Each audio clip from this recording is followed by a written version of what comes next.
Ассалаумағалейкум ағайындар, сіздермен тағы да мен мини фермер, Астана қаласы. Бүгін сәуірдің 18-і, біздегі қорадағы жағдай. Менде бүгін кешеден бастап инкубатордан балапандар шықты. И сол балапандарға орын дайындап, бүгін қазір сағат түнгі 10:30 где-то балапандарға орын дайындап, осыдан алдын шыққан инкубатордағы балапандардың орындарын ауыстырдым. Қазір сол жайлы сіздерге көрсететін боламын. Сіздер білетін алдыңғы видеоларды көріп жүрген болсаңыздар, білетін шығарсыздар. Енді күрік болған, күрік тауықтан шыққан балапандар болды. И одан кейін пробный балапан шығарған 5 балапан инкубатордан. Бірінші рет көрдім сол балапандарды шығарып. Сол балапандардың бәрі, в общем, осы қораның ішінде тұрған. Енді соның бәрін далаға көшірдім бүгін, уақытша қора істеп. Ал инкубатордан шыққан балапандарға орындарын дайындаймын бүгін ертең. Оны қалай дайындай десеңіздер, бұл емес екен ғой. Астын қазір осындай жылытқыш қойып, мына жердің бәрін кептіріп жатырмын. Ертең толықтай тазалап, ішінің бәрін әкпен әктеп, содан кейін барып инкубатордағы балапандарды саламын осы жерге. Неге десеңіздер, мына жерге дезинфекция жасамай, оларды салатын болсам, көріп тұрған боласыздар, стенаның бәрі балапанның боғы. Ертең жаңа шыққан балапандар оны міндетті түрде жейтін болады. Егер жесе, олар ауырады. Сол себептен ішін дезинфекция жасамай жатып, оларды алып келуге болмайды. Мына жерде де тоже кептіріп жатырмын. Міне, лампочка қойып қойдым. Ертең құдай қаласа кешке дейін жақсы кеуіп қалу керек.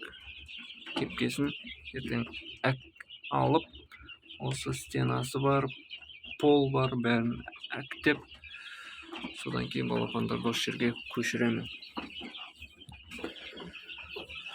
Ал алғашқы шыққан балапандарды қайда көшірдің десеңіздер, қазір көрсетемін.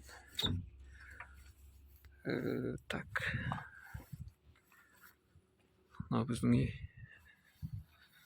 Мына жерде строй материал. Есіктің алдында осындай ящик жатқан.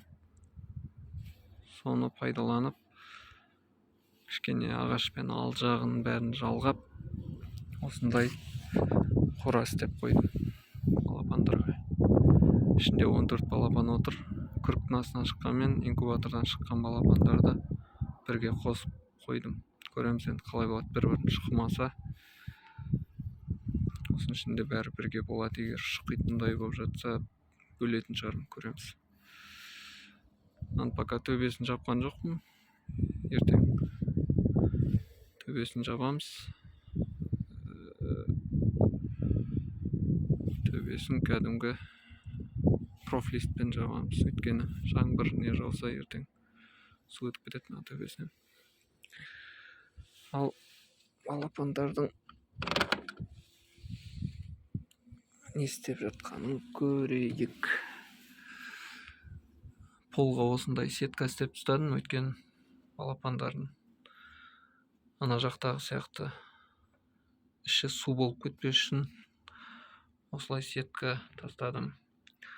Балапандар, в общем, дәретке шыққанда осы сеткадан өтіп астына түседі. Астындағы ағашын дайындаған жоқпын, ертең дайындаймын.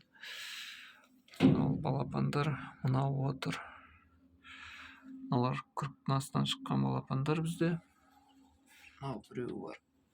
Ал бұрышта отқандар бар, инкубатордан шыққан балапандар. ішіне пока түнде кішкене салқын болып жатқасын осындай инфракрасный лампа жағып қойдым. Болашақта алып тастаймын, мынаны простой лампочка жағып қоямын ішіне. Ауыз осылай жабылады.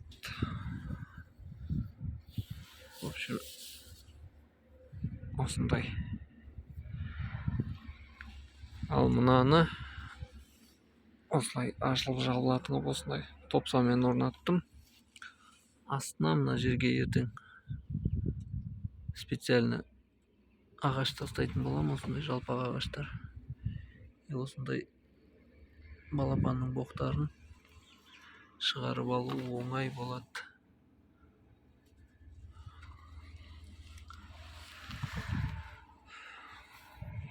Жалпы біздегі жағдай осындай.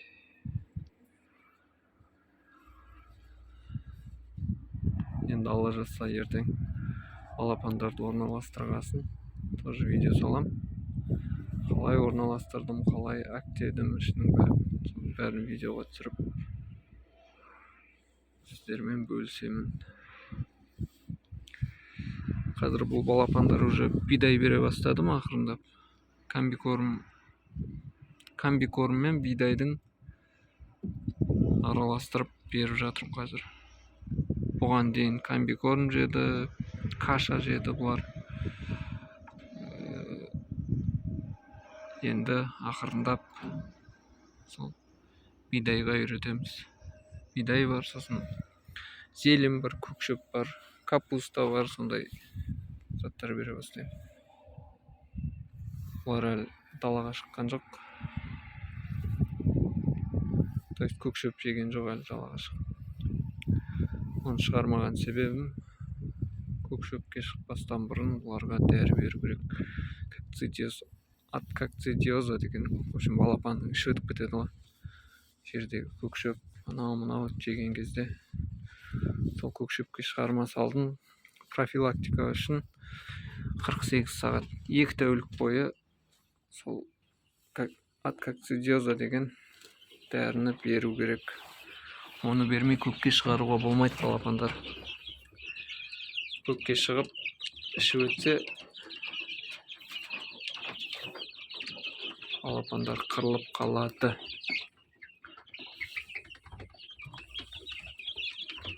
Мұнда осыдан алдын шыққан балапандар мынау. Бұл жерде күріктен шыққан балапандар тұрған алдын. Оларды бүгін шығарып, орнына осыларды орналастырдым. Мына жер кішкене кеңдеу. Пока осы жерде болады. Ертең күн жылса бұларды да шығарам. Әзірге осындай. Стенада тұрған пенаны бәрін жеп қойды. Мына жердің бәрі пена болған. Неге жейтінін білмеймін. Тауық та жейді, балапан да жейді. Бірақ зиян тиіп жатқан жоқ ешқандай. Ауру ондай ешқандай белгісі жоқ. Да, комбикорм салған, уже тауысып қойды. Бұларды уже күніне 3 мезгіл ғана жемге үйрету керек. Өйткені 1 ай болды уже почти. Осыған дейін бұлар алдында постоянно осындай ыдыста комбикорм болды. Бүгін алып тастадым. Енді бұдан былай күніне 3 мезгіл ғана тамақ береміз. Бұл жерге де комбикорм салған, бәрін жеп қойды.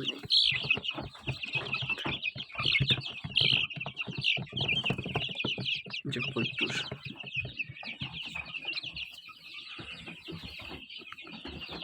Жалпы біздегі жаңалық болса